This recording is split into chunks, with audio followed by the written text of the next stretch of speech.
Hello guys, magandang araw sa ating lahat guys.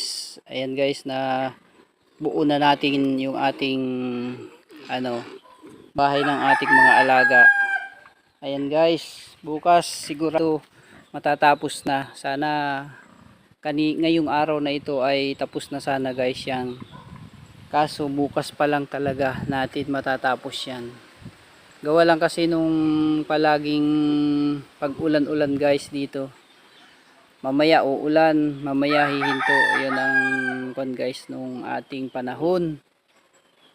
At pabalik-balik lang tayo, mamaya masilong tayo, mamaya babalik na naman tayo. Ganun ang ganun yung ating gawa ngayon guys.